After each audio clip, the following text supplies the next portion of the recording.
welcome back to Gotta Get Running. I'm Phil Hargis. It's good to see you again. I'm flying solo tonight. Chris Farley is out of town up at Dewey Beach at a catching some rays and catching some sun and hitting the waves. Having a good time up there. He's still doing his weekend runs. Just because you go on vacation doesn't mean you can forget to get out there and take care of your runs. You actually have more time to do it, and it's a better time to be doing it because you're out there. You're eating vacation food and having a couple of drinks. You got to burn off those calories. You got all day to burn that off, and it's a good way to start your vacation day during the summertime. We've had a great summer here. It hasn't really been too hot like last summer. We had all those 100-degree days, 90-degree days. We only had a couple 90-degree days here recently, and there's really no excuse to not get out there and get in your runs. We have one guy here in studio with us who's done a lot of running here in the 100-degree heat and a lot of running here in the summer, period in the hot weather.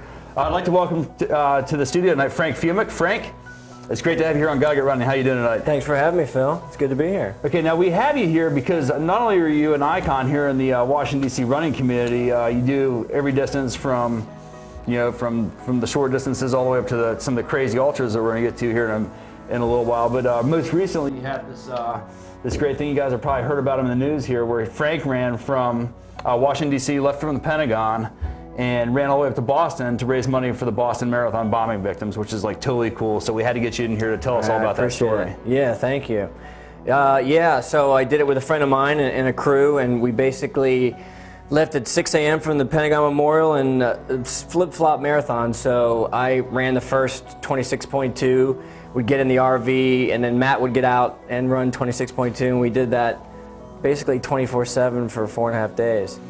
I mean, that's incredible. I mean, most people that get on running a marathon, they're not ready to run again for like 2 more weeks, but you're doing it again, 5 or 6 hours later. I mean, that's pretty intense. It's not normal behavior. Like 4 more days. Yeah, it was tough.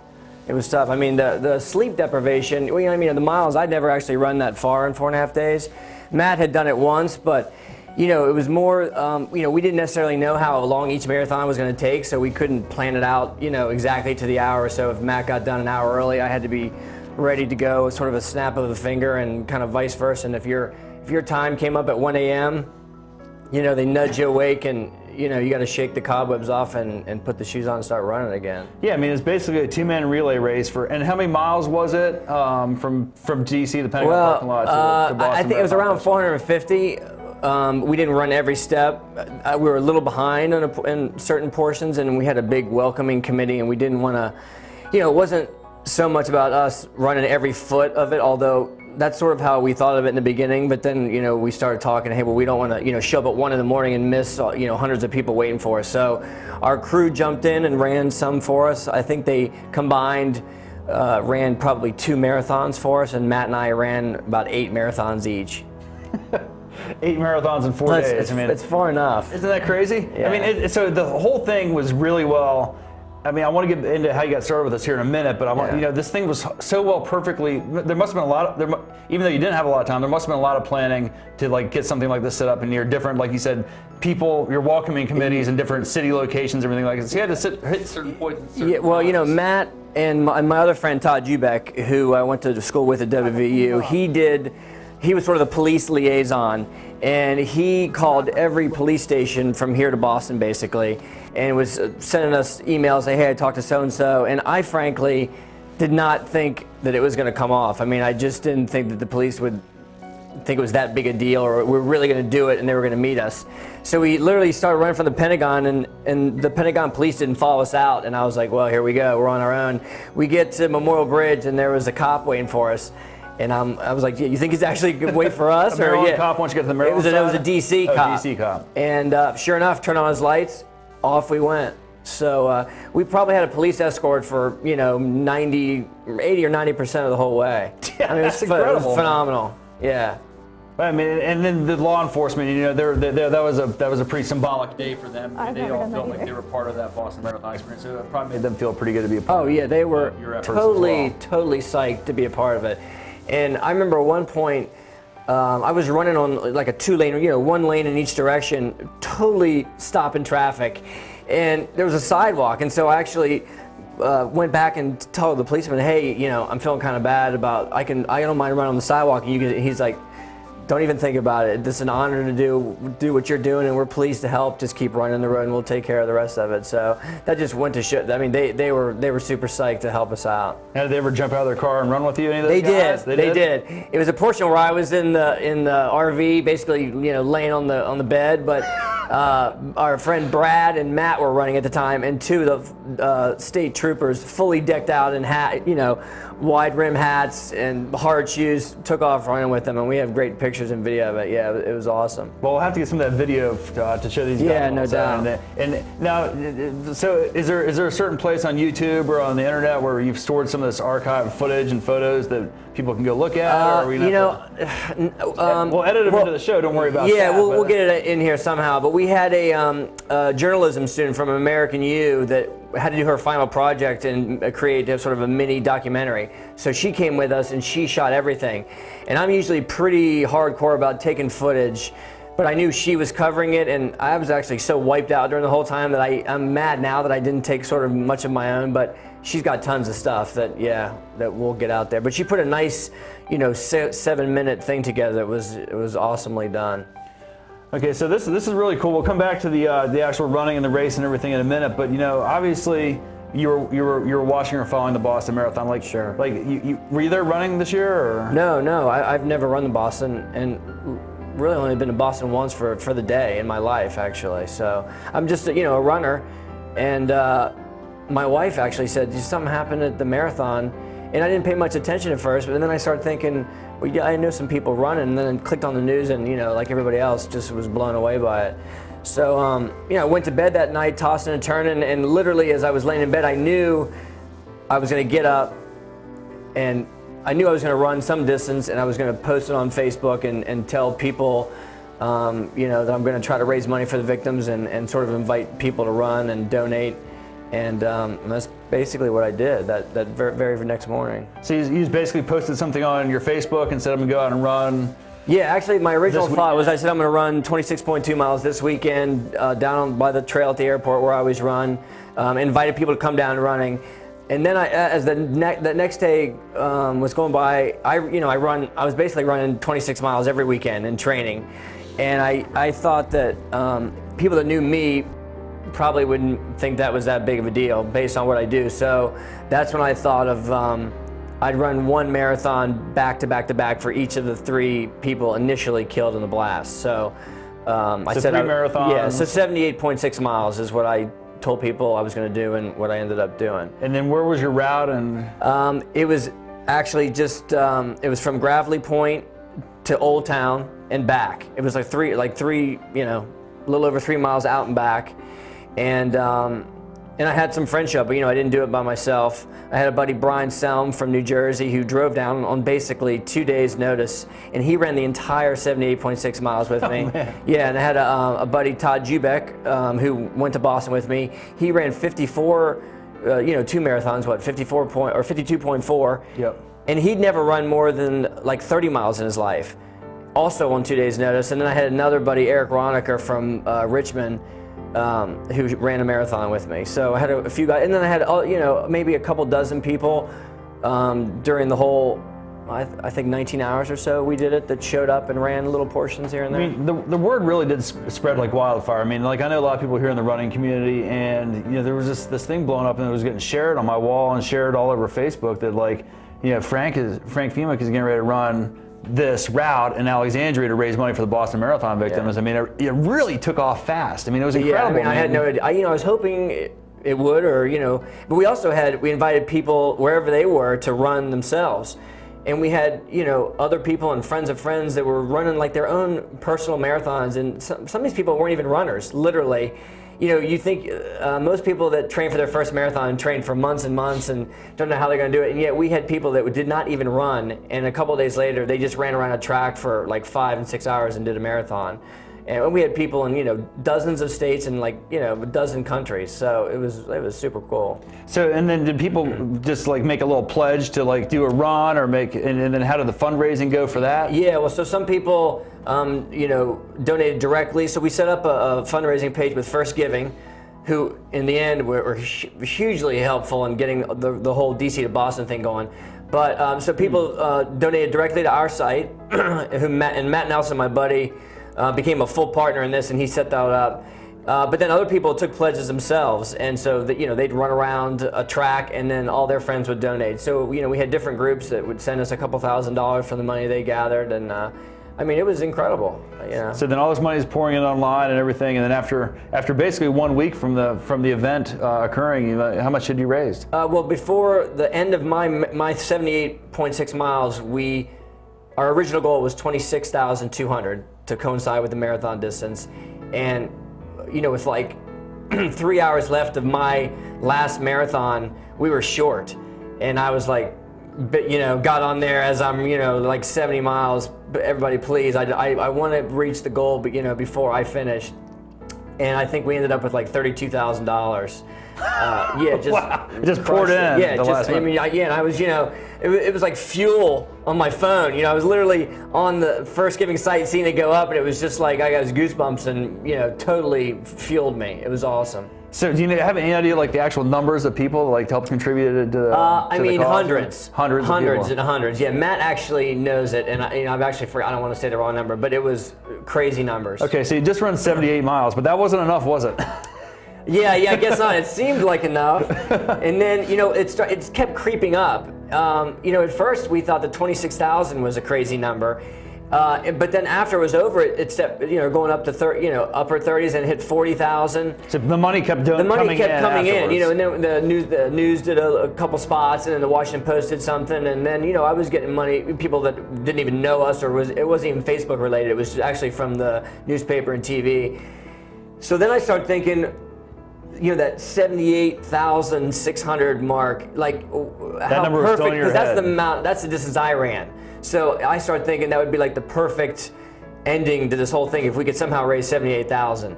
And then I thought, well, how fitting would it be if we literally ran the money we'd collected to Boston physically, cool, and then tried to raise the rest as we went up there. So that's how it all. And I literally text Matt Nelson, and I said, so I know this sounds crazy, but what would you think if we literally ran the money? And his response was like, when do we leave? It's like, that's when you have friends like that, those are the kind of answers you get. That's how awesome friends like that are, and it's also how the running community is. I mean, they're so giving, they're so caring, they want to be involved in something special when they get a chance to be a part of it. I agree. And the charity aspect of running is something that's very important to almost every single race that's out there that we run. There's something that's being given back from the runners to to those in need themselves. I agree. So after week one, you'd raised over $30,000 during running 78 miles, and then so how long after that time did you take to prepare and get all your planning done to run to Boston? It was a few weeks. How do you run to Boston? Is there paths, trails, roads? No, you run with police like paving a way and turning on their sirens at intersections and stopping all the cars, and you running through with American flag. I mean, it was it was crazy. So a lot of the footage and the photos I've seen of you running were on a lot of like interstates and major roads. I mean, were you doing anything through communities or side roads? A little bit, but a lot of it was like major roads. And that's just logistically planning. That was probably the easiest way, and the fastest. I mean, otherwise you're not running like 700 miles. Yeah, right. Yeah. And you could have run 786 miles. Right. Don't plant that thought in my head because we're done now. But right, we could. Yeah. So you told us a little bit earlier about the run and everything, and how you took turns, like sort of as a little 2-man relay with you and your buddy to go all the way up there, and then it's just incredible that you were able to do that. I mean, running that kind of mileage in 4 days is just something that's the average person and unaverage person actually can't put their heads on. But then you get to the starting line in Hopkinton there, and you've never seen this place. You know a lot of the history about it there, but what did it feel like to stand on that starting line? I mean, is there? I know you probably get asked that all the time. Well, is there a feeling or of emotion that you had when you were sitting there on the start line? Well, it's a pretty cool spot. Yeah, it was an incredible moment knowing that we basically made it.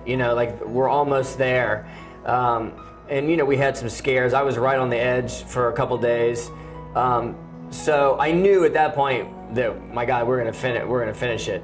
Physically, I was pretty wiped, but yeah, it was a great moment. So then you're completely reset. You're at the start line, and for people that don't know, the starting line of Boston Marathon is not like in downtown Boston with like tons of skyscrapers and buildings like you would typically see in like these big city marathons. It's like in this small little kind of middle of the nowhere town, kind of near a high school, and like it's probably peaceful and quiet in there. It is. You know, was there media there? No, nobody there. I mean, we started pretty early, and no, there was hardly anybody there. Yeah. So the folks in Boston didn't necessarily know that you were coming and doing this. Well, they did. I mean, well, you know, there was a policeman there ready, and once we started, you know, it started gathering. But yeah, there wasn't people. It was kind of a quiet start. But I mean, our whole group, you know, we'd picked up some people, and like we were fired up, and yeah, but it wasn't a whole lot of people around at that point. So you ran the course. Did like any of the word get out? Did any people start showing up to follow you around? Did the Wellesley girls come out to like cheer you on or anything? No, unfortunately, no. Yeah, but we had all kinds of people coming out. You know, we had people coming out before. We had people showing up at like midnight. We detoured through Rhode Island, so this was so we could get another state in, and some Rhode Island police met us at like midnight and ran somewhere with us, and we had people showing up then, waiting for us at midnight to run. So yeah, it was wild. Yeah, I mean, everyone wanted to be a part of this. My friend, our mutual friend, Tim, came out in there and ran with you. And, yeah, he did. Yeah, he showed up. With his, I don't know if we want to tell this story, but no, sure we do. Of course we do. Right. Yeah, Tim shows up and has his American, you know, super pumped and his Rocky Balboa shorts. Yeah, his Rocky Balboa shorts. It's like American Boston flag. Together. And I was like, oh, I love those shorts. He's like, you want them? And it just yanks his shorts off. Timmy likes taking his shorts off. Yeah, I don't know well enough, fortunately, to know that. But yeah, it was awesome. It was cool. So that's cool. I mean, everyone wanted to be a part of this, and whether they were able to do it financially or by running some part of the route with you or doing some little run on their own. I mean, they were able to. You really inspired a lot of people, Frank, and that's like really cool. I mean, how many people you really were able to sort of galvanize for this effort? It's just, thank you. Just totally awesome. I mean, can you put your mind on like so then the first stage you raised the $30,000. So by the time this was all said and done, how much money did you raise? For the pretty victims close to $85,000. I mean, I just literally got another check in the mail from a high school in Canada 2 days ago for over $1,000. And I took a picture of it and sent it to Matt. I'm like, do you know what? I didn't even know anything about it. So it's literally still coming in. So I have to send that to him. I'm not sure what that brings our total to, but about $85,000. $85,000, man. I mean, that's anybody that's ever raised money for one of these races or for charity. It's not an easy thing to do. And man, you find a great cause and the right people doing it, man. And you got people that open up their pocketbooks and every American can really sort of. Really felt for the people in Boston that day because it really was such a I dastardly think, everybody either runs or knows a runner. You know, everyone has friends that run, relatives, and anybody could have been at that finish line. You know, I mean, you don't have to have even friends or family there. You see something like that, you want to come down and be a part of the moment, and look what happens to you. So I think everybody felt like it could have been them. And then sort of not ironically, but like you're leaving from a spot where. 10 years ago or 12 years ago now, terrorism had struck the sort of the front doorstep of the Pentagon right there where you guys, left from as well. So we can certainly relate to that here in Washington, D.C., how tough those types of events can be. Oh, man. So after the race was over, you crossed the finish line. What kind of reception did you have? And then what did you do afterwards besides sit down on at some point? Massive reception. So First Giving, the company that we use their website, set up this massive welcoming party. We had actually no idea. That was one of the reasons why we were a little behind, and we let the guys jumped in and helped us because they were like, "Hey, you guys really got to try to get here on time because we got something special." And then they had a crowd met us at like 2 miles out, and were running with us. And screaming, "Hey, these guys ran from DC!" And then people. I mean, it was felt like a finishing shoot at a regular marathon. Massive crowds and cameras and people cheering. We were all carrying our flags. And Jeff Bauman, one of the guys that we raised the money for, that lost both his legs, his girlfriend Erin was stopped a couple miles from the finish line. So she reached out to me through Facebook as well and said, "Hey, I'd like to run the last bit of the marathon with you. And do you mind?" I was like, "What? Are you kidding? Of course not." Right. So she met us, and I think ran maybe the last 8 or 10 miles with us. And so we crossed the line with Matt and I carrying our flags on either side of her, with her in the middle. And so she, got to finish her marathon. It was amazing. I mean, it was amazing. It was like a storybook finish. And I'm looking at your shirt here. It says, if you can't read it, his shirt says right on Hereford, left onto Boylston. Now, to sort of set that up, I mean, that's the directions you take to get onto Boylston Street to finish up Exactly. the Boston Marathon. And now when you look down, you can see where the explosions came from. I mean, what was that scene like? And could you still, sense that something had gone horribly wrong there was a huge, massive area with flowers and teddy bears, and still huge. For both of the areas that had the bombs go off? Yeah, but especially the first one. So it was, it was very emotional. People left blankets and it was, it really pulled at your heart. So then you had a chance after that to go meet with some of the victims? Yeah, so we met the representative of the Richards. They're very private, and this wasn't about us, pushing ourselves on them or anything. So, so we just met him, and he was very appreciative, and we gave him a flag, and he told us, how much the family appreciated it. But we did go see Jeff, who was having kind of a fundraiser party at his aunt's house. And we presented him with a check and shook his hand, and that was one of the things I promised people if they donated. It wasn't a big charity where you're going to donate money and never know where it goes. If people gave money to this, I was going to personally run there and hand him a check, and so that's what we did. So for me, it wasn't actually over until we handed him the money, and it wasn't just about the money. It was showing those people that total strangers, I didn't know him, I never met him, are willing to do something, extraordinary for someone they don't even know just because they just want to help. So yeah, it was nice. That's an incredible story. It's an incredible thing you did, man. Just super congratulations on all that, man. That's really cool, and you really inspire a lot of people to support a very tough cause there. So, man, let's talk about you real quick, man. You don't just magically wake up and run 450 miles. Like, what kind of running background do you got? So I started running when I was 30. I'm 45, so I've been doing it for about 15 years.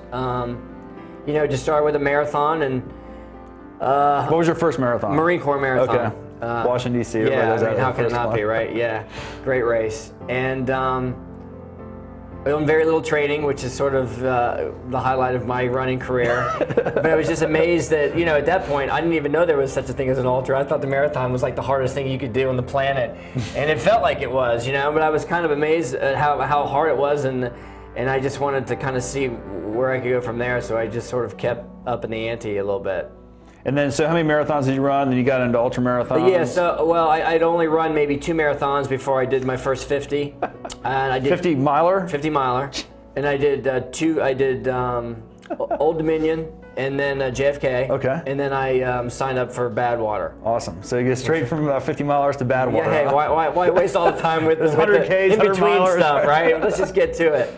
So Badwater for you guys, and we talked about it last year on the show, or 2 years ago now. We had Wardian on here after he'd run Badwater, and that's a 135-mile race from Death Valley to, what's it called again? The Portals in Mount Whitney. Yeah, Mount Whitney, thank you. And the middle of summertime when it's like 120, 130 degrees out there. It's warm, no doubt. And what was your time for that anyway? Do you remember what that was? I think it was around 42 hours. 42 hours of running, guys. Yeah, it was a long way. In Ice Bass. It's just some crazy stuff. So I know you've done some other pretty cool races. What are some of the other more memorable, like either marathons or ultras that you've done? So I did, a good bit of the hardcore ones. I did Leadville. I did UTMB. That's the Ultra Trail de Mont Blanc, the big one in Chamonix. That's a real tough one. I just finished Western States a few weeks ago. That's the Boston Marathon of ultra races. Exactly, and I'm missing 7 toenails right now to prove I did. Well, at least you saved 3 of them. That's right. I got. You don't need 10. So yeah, I've done quite a bit. Yeah, I mean, and so Western States, that was your first Western States? That was my first Western States, And I know it was hot this year. How was your experience out there?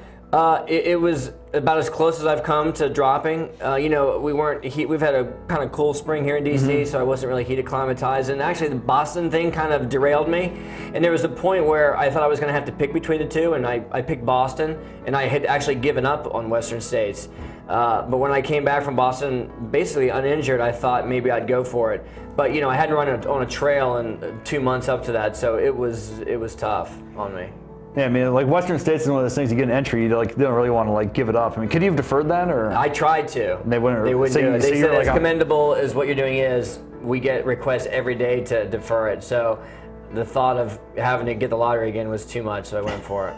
Yeah. So let's talk about what else do you like to do here locally? What are some of your favorite races here locally? And we know you talked about Marine Corps. Yeah, I mean, you know. Are the races here too short for you? Well, you know, a little bit. I do the Army 10 miler is about the only sort of one in a marathon that I do because I love military races. You know, I'm very patriotic. It's a great race, and I do Marine Corps every year pretty much. And yeah, I mean, I don't get motivated really for a 10K because I can just run out myself, you know, for 6 miles or 60. Yeah. So, but yeah, I run all over the place, just kind of on my own and training, but not so much, you know, small races. Do you like to train on the roads, the trails? You have a certain area route. You know, we like to know where you like. I do both. I run on the routes? Potomac Heritage Trail quite a bit now, but the W&OD Trail goes right by my house, and you know you can run forever in either direction. Yeah, have you ever done the whole length out to Purcellville? No, that's not a bad idea. I've biked it many times. I might go do that with you. I want to do that this summer. That's a good idea. That'd be pretty cool to do, man. It's only 46 miles, I think. Yeah, it's not bad. So it's totally easy. We can do it. We can do it. And we should wait till the hottest day of summertime. I was thinking about doing a 50K, but if I'm not, maybe we could go do that instead. So yeah, awesome, man. So those two trails, I mean, mostly. Yeah, because I'm a runner of convenience. You know, I'm not gonna drive too far. You know, when I can run out my house and go anywhere I want, that's pretty much what I do. And you live within running distance of the Heritage Trail too? Yeah, Okay. It's only like 5 miles away. Awesome, man. And races for the rest of the summer? What you got anything this summer? I'm training for a quintuple Ironman, but I've got some work issues. Quintuple Ironman. Define that real quick, man. What's that going to be? Where's your calculator? Okay, Yeah, it's a lot of miles. It's a lot. Just the running alone was how far? 131 miles. 131 miles of running, and that's in Lake Ann. That's incredible. Listen, Frank, we're running low on time here, man. I just want to say thanks for coming out here and telling us about your incredible story here. I mean, I think everybody should learn about your story and all the great stuff that you did for the running community and for the Boston Marathon bombing victims. I mean, it's just.